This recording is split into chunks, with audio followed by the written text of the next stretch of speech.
What is up, guys? It's Tyler Anderson from TylersReelFishing, and today I'm going to be explaining to you guys how to use the Cabin Creek Junior Express Craw you guys will be receiving in your November Lucky Tackle Box. Let's get started.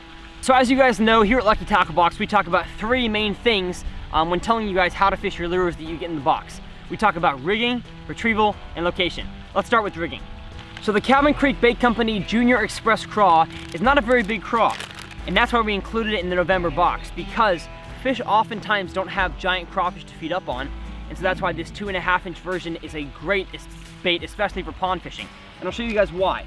In the fall, you have a lot of cold fronts that kind of blow through the area and really make bass finicky until the weather warms up again and they feed up for the winter. And so I took the approach this time of fishing it on a Ned rig. Now, a Ned rig is basically a finesse shaky head, and shaky heads are finesse to start with. And so I took the Junior Express Craw, and then I think it's Z-Man that makes it, or many companies make different Ned rigs. And all you gotta do is just take the little thing, spread the wires out, and then thread the Junior Express Craw on it just to the point where it sticks out of the bait, and then poke it on through, and you, my friends, are ready to fish. But for a bait that's so small, it's almost hard to throw it on a bait caster. But I chose to go with the spinning rod and reel because most often you're gonna throw your finesse tactics on spinning rod and reel, and most of you guys at home have a spinning rod and reel. So today I'm throwing it on the Castaway Rods 610 Drop Shot Special, super soft tip for those light baits with the Lew's Tournament Speed Spool spinning reel. This thing is actually, I believe, discontinued, but Lew's still makes other great spinning reels. And so what I did is I spooled up the reel with 12-pound Berkeley Fire Line. This stuff is a type of braid, but it's white, and it has the advantage of a fluorocarbon. Where in the water it's not super visible, but if you're watching your line on top of the water, you can really see it tick when you get a bite. Very, very sensitive line, and cast your bait a long way. So that's kind of the main things that I rig up on to cast this bait far out there. So now that we have the Cabin Creek Junior Craw rigged up on the right rod, reel, and line combination, it's time to head out in the water, figure out the right retrieve to catch those fish. So the fall is very characteristic of fish wanting to feed up for the lethargic period during the winter, and that is also characterized by cold fronts. Now in Texas in the fall, we usually have 4 or 5 cold fronts before winter really kicks in, and here in College Station we had our first one last night. Now it's still 75, as you can see. I don't even need a long sleeve t-shirt, and you're probably saying, Tyler, 75 is not a cold front.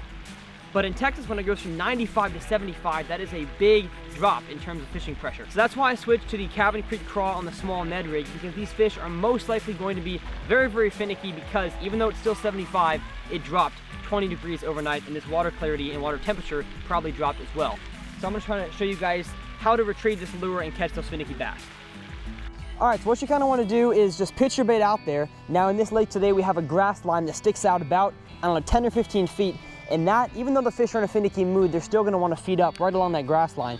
So I kind of pitch my Cabin Craw right out there, and the retrieval you wanna take, instead of a big pop or a big drag, is just kind of small little tugs. Make that bait just kind of hop like a crawfish does. And usually you can connect with some nice fish right on the edge of grasslands. This pond most likely doesn't have giant crawfish or giant sunfish, and so you're gonna have to just drop down a little bit for these more finicky fish. And as you can see with my rod, I'm just giving it short little taps, barely any movement, because these fish are not very happy right now. The water temperature just dropped, the air temperature just dropped, and they don't really want to chase their bait. They kind of want it to, plop right in front of their face and catch it that way.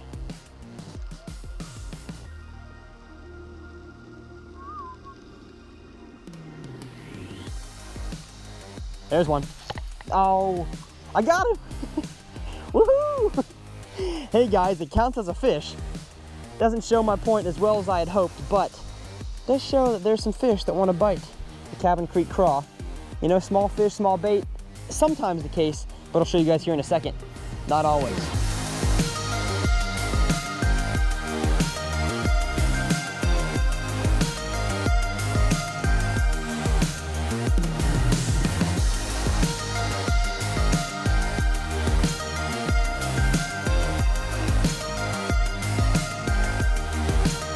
Now you guys are almost ready to go catch your first bass on the Cabin Creek Craw, because we have the rigging and the retrieval all figured out. Let's go to your local pond or lake and figure out location.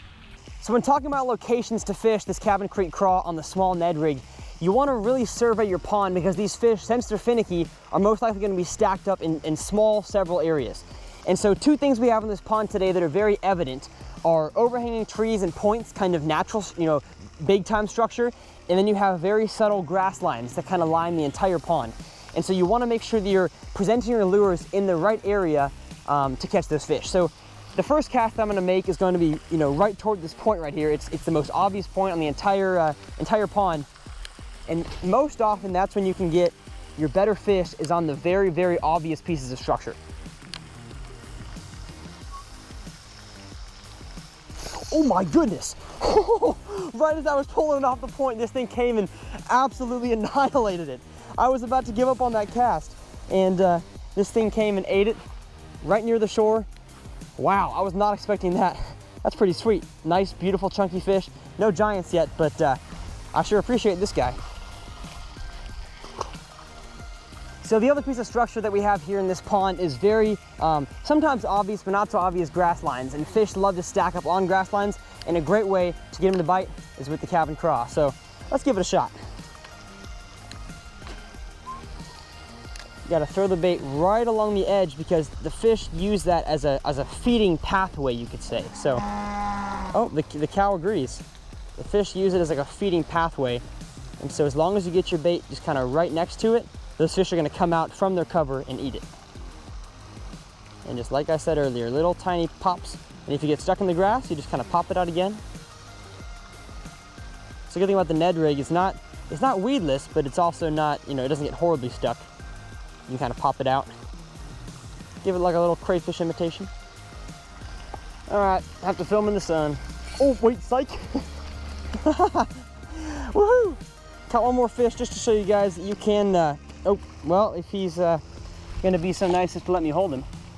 Just to show you guys that you can catch fish on the very obvious pieces of structure here. And these fish are being a little finicky today. They are not as big in size, but they're chomping on this Cabin Creek craw right as it gets near the shore. I mean, they're waiting until the last second, until the meal is almost gone, because they want to feed up. Cool, love it. All right, so not a bad fish, but we're gonna let him go. Woo! Nice.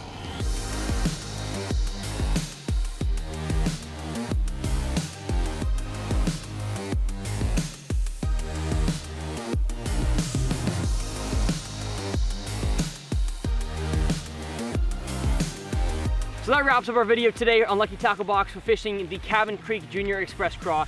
It is a great soft plastic craw. Caught some fish today, but guys, it's time to get back to fishing. Make sure you guys subscribe.